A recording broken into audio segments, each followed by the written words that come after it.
What's going on, everybody? It's Pelfrey, and as you can imagine, the SPS reef tank struggles continue for me. If you follow me on Instagram, you probably already know what I'm talking about. But before we get into that, I went ahead and picked up a small bucket of the blue bucket Red Sea Coral Pro, the Red Sea salt. So the blue bucket should better suit my needs when it comes to water changes. Now, I needed to do a full panel and test the tank this weekend. I've been testing alkalinity every day. The alkalinity stays about 8.1. But let's take a look at some pieces here. I don't know what that white dot is there, but first up, this piece here in the middle of the frame is the piece that I got from Aqua SD a while back. And you can see that there's some algae on the tips and some coralline on it or whatever, but over the course of one day, it turned completely white. And if we pan over to this guy, it turned completely white. And this one was on a decline, but this morning whenever I looked at it, which was 9 hours ago, it did not look white like this. Mind you, those two pieces are probably in a 200-ish par spot, so I need to pull out the Sini and do a quick par check. But interestingly enough, this Monty cap, which was all but gone, has started to show some color.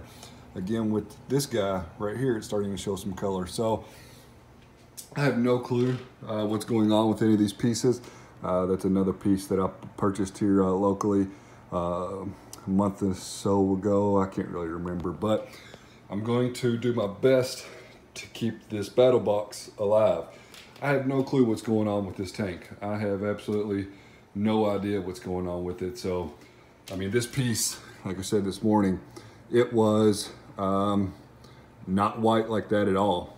So the LPS obviously are happy with what's going on. The Scully is retracted a little bit. You have to excuse the glare. I got the door open. But I mean, the toadstool back there has been resilient. It's been with me for a while. Yeah, I don't have a clue what's going on. Now, it could be self-inflicted. I did change all four T5 bulbs out last weekend, I believe. But, you know, it's very, very hard for me to narrow it down. And at this point, if I lose this battle box over here, I don't want to be the Debbie Downer, but as far as killing corals, I'm not in that game. Unfortunately, I am in that game, but I don't want to be in that game.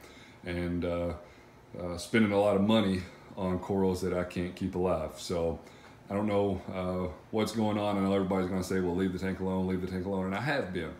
And there's been some very good suggestions, and the tank probably is running 0 nitrates and 0 phosphates. Again, I haven't dosed any of those in quite a while, but this piece right here was doing just fine.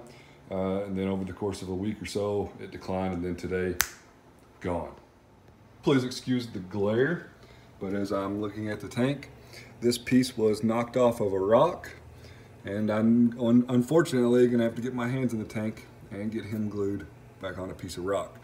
I mean, look at the Recordia. These things have done phenomenal, whereas SPS corals and Pelfrey, not so much. This thing's got a white tip on it. This piece in the back here, you're probably not gonna be able to see it. There we go, right in the middle of the frame's got a little white spot on it. I'm clueless, folks, as to what's going on, because for the most part, these corals here actually look pretty happy. So I don't know. I don't know what to do at this point. Like I said, I got the blue bucket of Coral Pro salt, so probably do a water change with that this weekend. Like I said, do a full panel of testing, try to figure out what exactly is going on with the tank. Go from there. It's worth noting that I did buy a $10 temperature gauge. I don't know what it's called. It's from bulk resupply, but for some reason this week, well, I pulled this infrared thermometer temperature gauge thingy, if I could speak correctly, out because I wanted to see how hot the concrete was and the kid's swing set. And whenever I came back in here, I pointed at the tank, and my tank should stay at 78 using the Neptune Apex, and I pointed at the rock and it was like 76. So I went ahead and I spent $10 on a temperature little gauge thing, and I may have to replace the temperature probe on the Neptune Apex, but for giggles, I have a pot on the oven right now, and whenever I read it, it came up at like 200 degrees. So now if I shine this into the tank, we're reading, I don't know if you can see it or not, 78, 79 degrees, and that bleached coral is at 78 degrees. This other bleached coral is at 79 degrees. So judging by the infrared here, you know, I'm on par with temperature. And the reason why I'm speaking about this is because on Instagram, everybody's saying check temperature. What I am going to do is try to drop the alkalinity down to like the 7.7, 7.8 range, since I'm running a ultra low nutrient system. In the past, whenever problems arise, I've usually reacted probably a little bit too much. So in this very instance, I'm going to do things a little bit more calculated and keep track of what I'm doing. So first objective is to verify temperature when that comes in, test my water, and again, I want to test the par of the tank.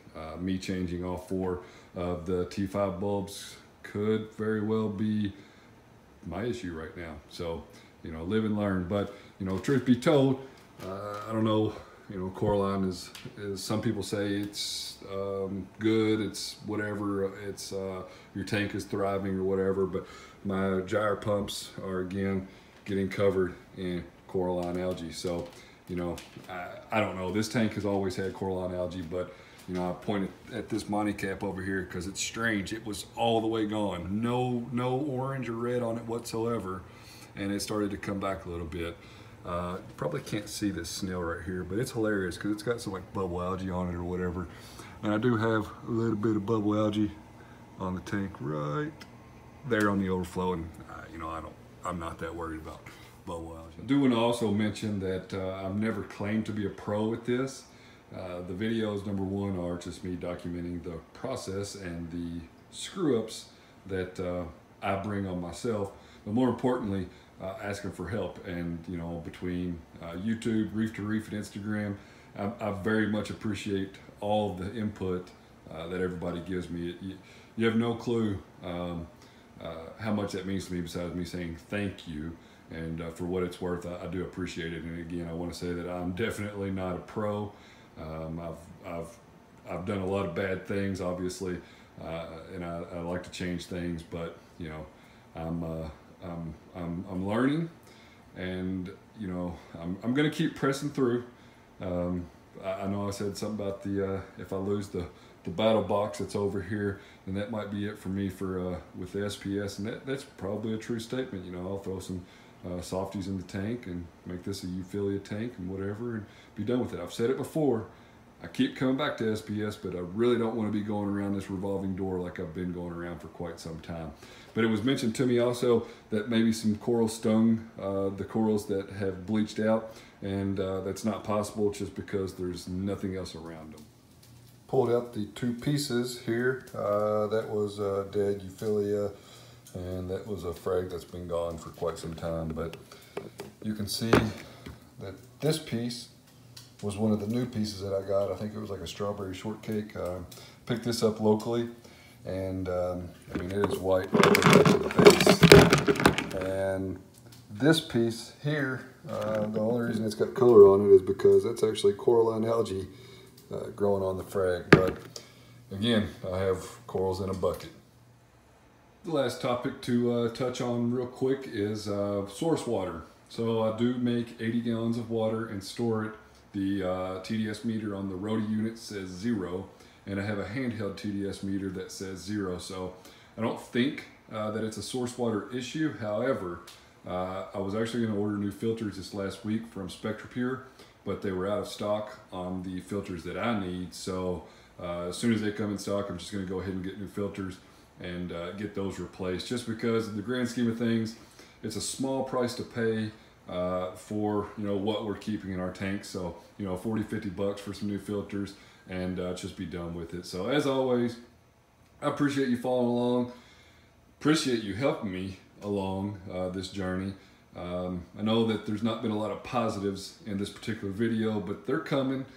This tank is coming up on 2 years. I laugh because it's coming up on 2 years and there's really not a lot to show for. So enough with the negativity. We're going to keep it positive. We're going to figure it out. And I say we because I know that you guys are going to help me out. You're going to tell me what I've done wrong, and that's fine. And you're going to tell me what I need to do going forward. And I do appreciate that. So as always, appreciate you watching. Don't forget to follow me on Instagram at Pelfrey's Reef. Don't forget to check out the website at pelfrey.net. Catch you on the next one.